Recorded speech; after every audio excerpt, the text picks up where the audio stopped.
The Great White Throne Judgment. A day where every human since Adam and Eve will be together. Every mama, every daddy, every daughter, every son, every auntie, every uncle, every cousin will be there. Revelation 20:11-15.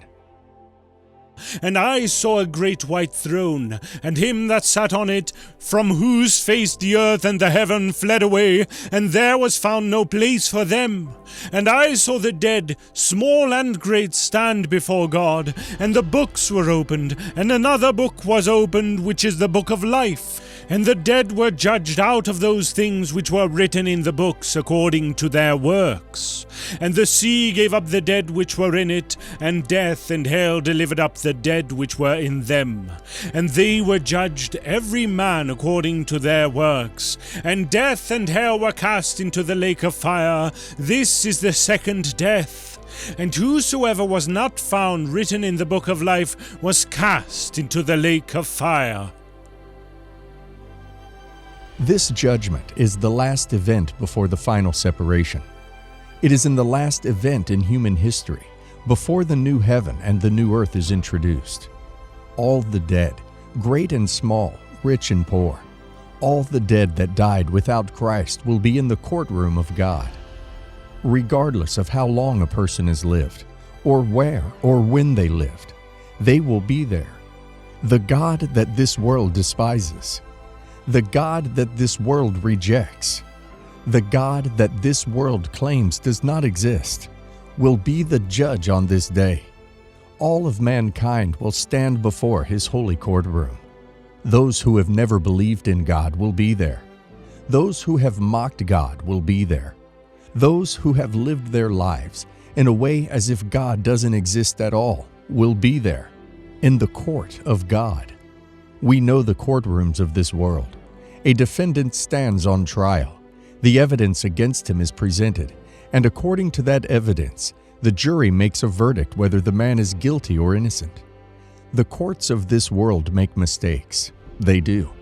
Sometimes guilty people are found innocent, and sometimes the innocent are found guilty. I remember reading an article of a man who was released from prison after serving 45 years. Over 4 decades of this man's life was spent incarcerated. He went in there as a young man and came out an old man for a crime he did not commit. The courts of this world make mistakes. They do. Sometimes guilty people are found innocent, and sometimes the innocent are found guilty. In God's court, on this last day, there will be no mistake. It will be a just judgment, because the judge himself is just God, who knows all. No thought has ever escaped him. No word has ever gone unheard. No action has ever gone unseen. Galatians 6:7. Be not deceived. God is not mocked.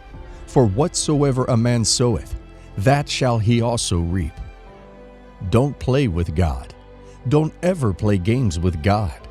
God is not mocked.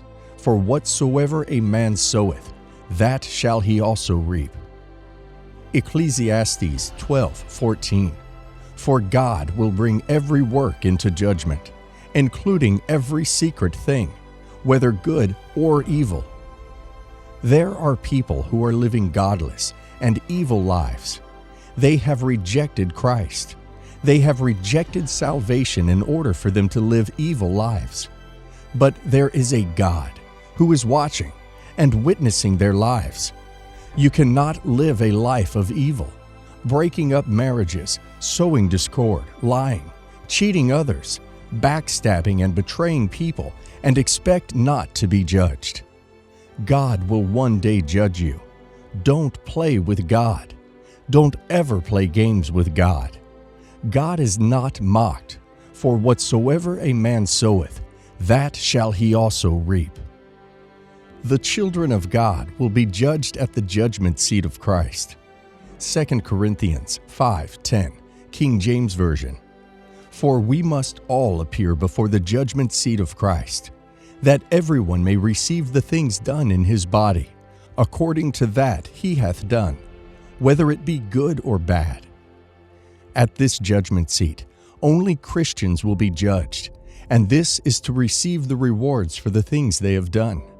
The works you have done for Christ will be weighed. All the things you have done will be checked, and you will be rewarded accordingly. These people are not the ones that will go to hell. It is Jesus that will judge these people, and the reason for this judgment is to give rewards. No one from here will be thrown into the lake of fire. 1 Corinthians 3:13 through to 15. Every man's work shall be made manifest, for the day shall declare it, because it shall be revealed by fire, and the fire shall try every man's work of what sort it is. If any man's work abides which he hath built thereupon, he shall receive a reward. If any man's work shall be burned, he shall suffer loss, but he shall be saved, yet so as by fire. If your work as a Christian is tested and got burnt, you will not receive the reward, but you will be saved. That is what Jesus will do at his judgment seat. Matthew 5:19. Whosoever, therefore, shall break one of these least commandments, and shall teach men so, he shall be called the least in the kingdom of heaven.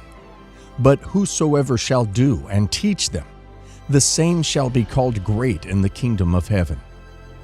The second judgment, which we are talking about, is the great white throne, and only unbelievers, sinners, those who are not with God will be judged here. Imagine a father watching his child get judged at the great white throne, and they couldn't do anything. The truth is, there will be regrets on that day.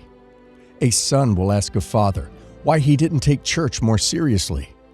Each day you live, you need to know the reality that if you profess Christ, your life is a testimony of those around you. It is a testimony of the goodness of God, and the way you live your life could bring others to Christ, could bring your children, your wife to Christ, your husband to Christ. But you still want to have a casual Christian lifestyle, and in all honesty, you could very well go to heaven.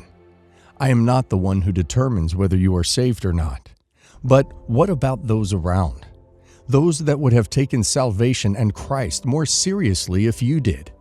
Maybe if you attend every Friday prayer meeting, your child might one day look at you and your devotion to God and wonder, maybe there is something more to this Christian life, and they might be saved. Maybe your brother or sister may look and say, maybe there is something more to this Christian life, and they might be saved.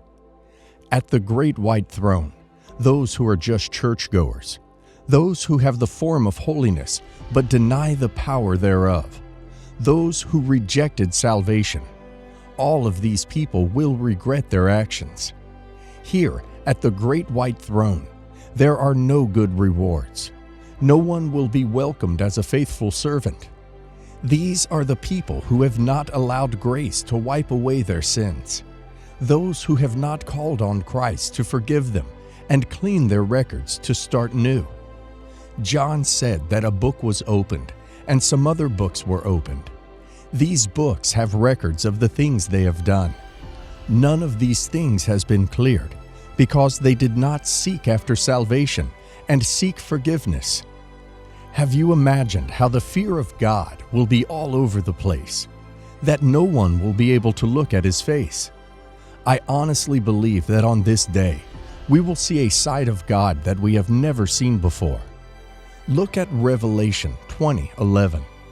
And I saw a great white throne, and him that sat on it, from whose face the earth and the heaven fled away, and there was found no place for them.